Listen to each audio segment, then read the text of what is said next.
관상학에서요, 인간관계를 볼 수 있는 부분이 바로 눈썹입니다.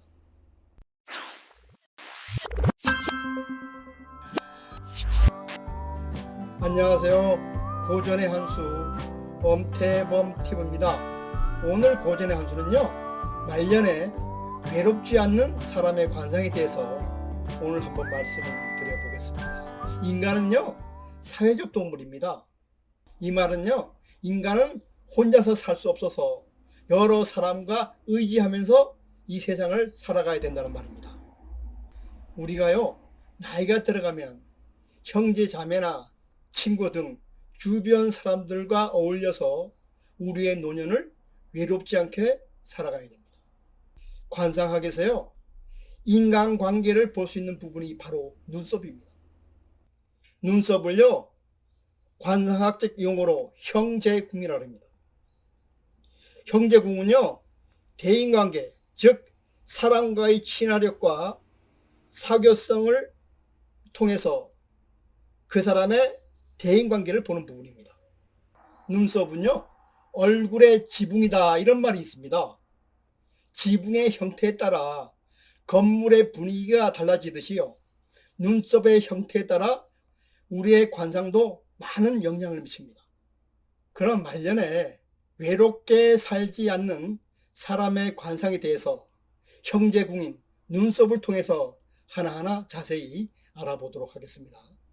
말년에요, 외롭게 살지 않는 사람의 관상학 특징을 보면요, 세 가지 유형으로 나누어 볼 수가 있습니다.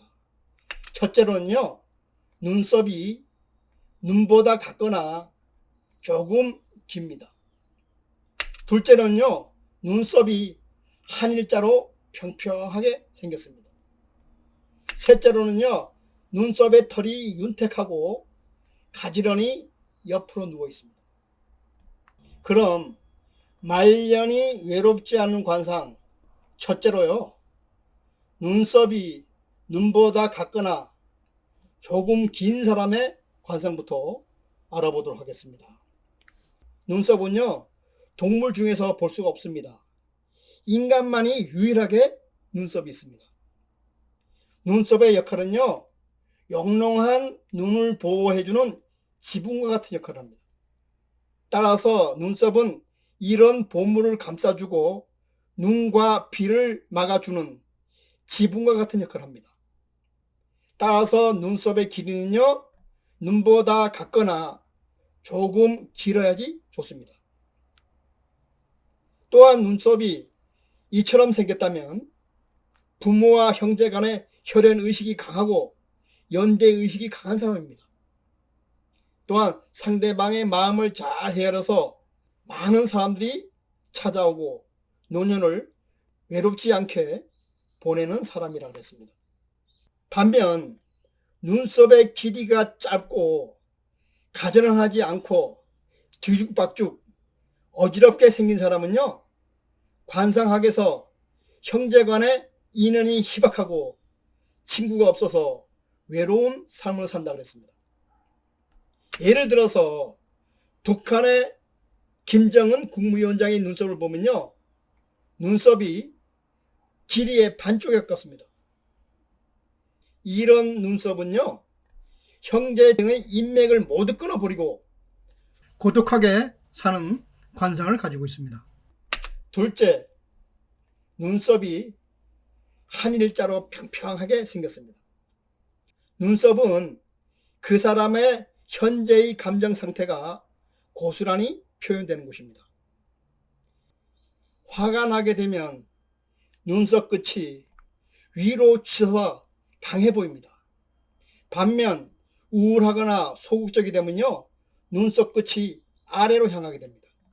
즉 소심해 보입니다. 관상에서 가장 중요한 것은 균형과 조화입니다. 눈썹도 눈썹 끝이 너무 위로 올라가거나 너무 내려가도 좋지 않습니다. 한문의 한자처럼 눈썹이 가지런히 중심을 잡고 일자 형태로 된 이런 눈썹이 좋은 눈썹이라고 말할 수 있습니다. 이런 일자 눈썹을 가진 사람은요, 어느 한 곳에 치우치지 않고 균형 잡힌 그런 사고방식을 하는 사람입니다. 따라서 많은 사람들이 그를 좋아하고 항상 주변에 많은 사람들이 머무릅니다. 그러나 눈썹 끝이 올라간 눈썹을 가진 사람은요, 강한 성격을 가지고 있는 사람입니다. 예전이나 지금이나요, 그 만화를 보게 되면요, 성질이 까다로운 악당의 얼굴을 그릴 때는요, 몇 가지 공통점이 있어요. 눈썹 끝이 하늘로 치켜 올라가게 그림을 그린다는 것입니다. 따라서 만화가는 관상학을 공부한 사람처럼 느낄 때가 가끔씩 있습니다.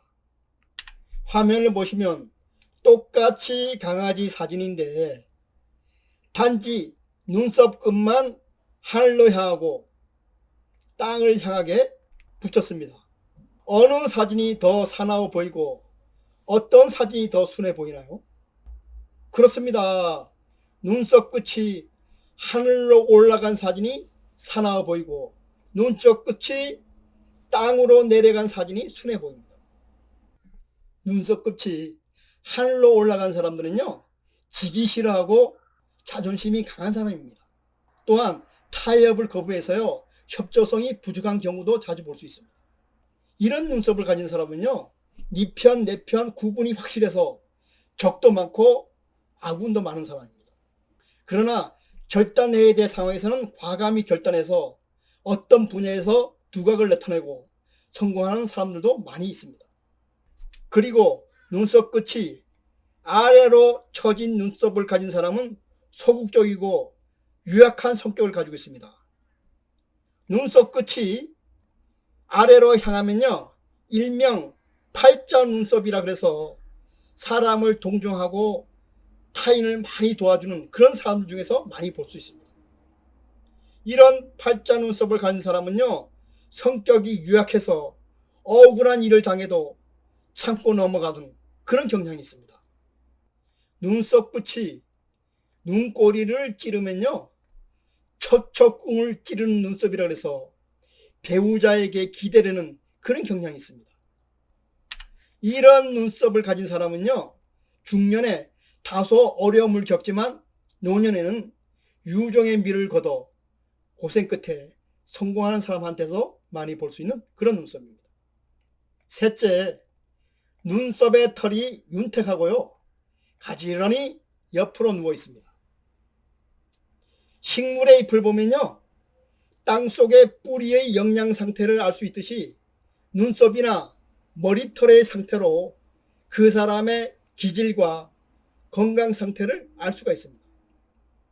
땅에 물기와 영양분이 없다면 식물이 잘 자라지 못하듯 자갈밭은요, 물과 영양분이 없어서 풀 한 폭이 자라지 않는 것과 같습니다.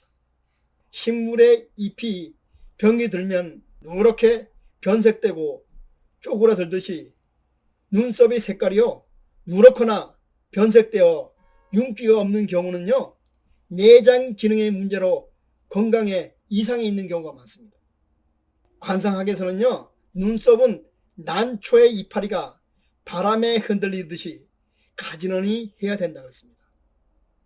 눈썹이 윤택하고 가지런히 옆으로 누워 있으면요, 성격이 온순하고 합리적이고 세심한 성격을 가지고 있는 그런 사람이라 그랬습니다. 반대로 눈썹이 거칠고 마치 가을의 잡초처럼 엄기성기 얽혀 있다면요, 성격이 과격하고 산만하여 극단적인 성향을 보입니다. 심지어 눈썹이 솟구쳐 마치 싸움닭이나 말의 갈기처럼 눈썹이 일어서면요, 과격하며 사나운 성격의 소유자라고 했습니다. 또한 이런 사람은요, 주위에 사람들이 없어 노년을 외롭게 보낸다 그랬습니다. 결론적으로 눈썹은 보드랍고 고우면 성격도 보드랍고 고와서 많은 사람들이 좋아합니다. 따라서 노년에도 집에 끊이지 않고 많은 사람들이 방문해서 활력이 넘치는 그런 집안이 됩니다. 참고로 여성들은 눈썹 화장을 할 때 오늘의 방송 내용을 참고해서요. 눈썹 화장을 하는 것도 내 관상을 좋게 하는 한 가지 방법이라고 생각합니다.